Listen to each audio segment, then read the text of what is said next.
Hello traders and welcome to marketaddiction.blogspot.com. This is my very first video of what I hope to be many more. I'm going to try to bring you a short video each day to highlight the market action and to show you some of the stocks that I have on my watch list. These are not recommendations to buy or sell, but instead to help you learn how to trade and to show you how I trade the markets. Start off with a daily chart of the S&P 500. Now earlier in my blog I mentioned it looks like we have a bear flag set up here. We ran into resistance at this declining 50-day moving average, which is the blue line. We have a 10-day moving average below a 20-day, which is below a 50-day, and they're all pointing to the downside.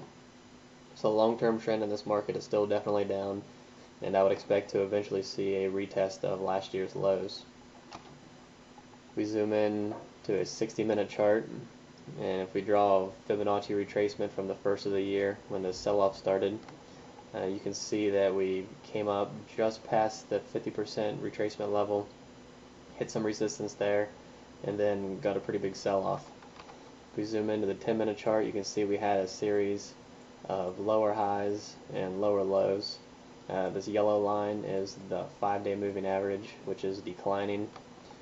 On the bullish side, it looks like we're trying to put in a higher low here today.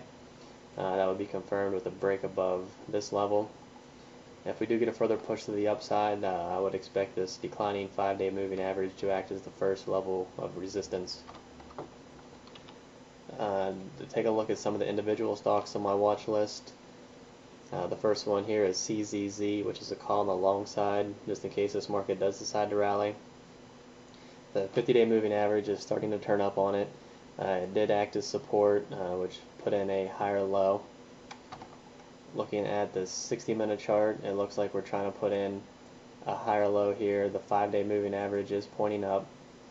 If we get a break above this level of resistance here, I think we should see some more buyers come in, push it up to around this 4 1/4 level. So an entry here, stop below this higher low here would give us a pretty good risk to reward ratio. Next stock on my list is ELN. This is a similar setup as the last one. 50-day moving average is flattened out, starting to point up a little bit. It held a support, put in a higher low, which followed a higher high. Zoomed into the 60-minute chart, you can see that we've put in a series of higher lows. The 5-day moving average is pointing up. Today we broke past this previous high here, came up to test this previous high.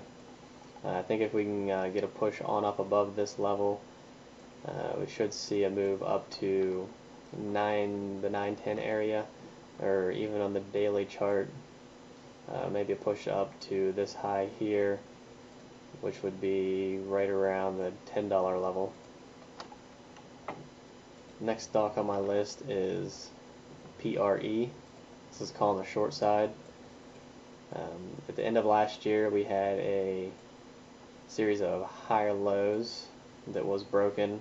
The 50-day moving average is flattening out and we are trading below it. If you zoom into the 60-minute chart, you can see that we've had a little bit of choppy action here. The moving averages are crisscrossing back and forth, but we have a little bit of a lower high, and I think that a break below this level here would resume the intermediate term trend down.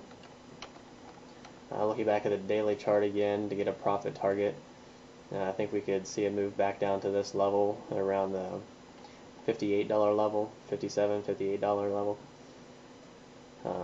Maybe even eventually push on down to the $49 level to retest last year's lows. Next stock is INFA. This is a similar setup as the last stock. We broke past some previous higher lows here. We're now trading below the 50-day moving average. If you look at the 60-minute chart, you can see that we have a lower high here. If you zoom into the 30-minute chart, you can see a little bit better. We've had a series of lower highs. The 5-day moving average is declining, and I think that if we would get back down to this level and get a break below this, it would resume the intermediate term trend down. Looking back at the daily chart for profit target, I think we could see this 11 and a quarter to 11.50 area again, or maybe even a push all the way down to $10.50. I do have some more stocks on my watch list that you can find on my blog. Be sure to subscribe and get the intraday updates. Also check out the live market stream where I'm testing a futures and forex system, which is a little bit different than the way I trade stocks. Also be sure to check out the other links on the side. Have a great day and stop back.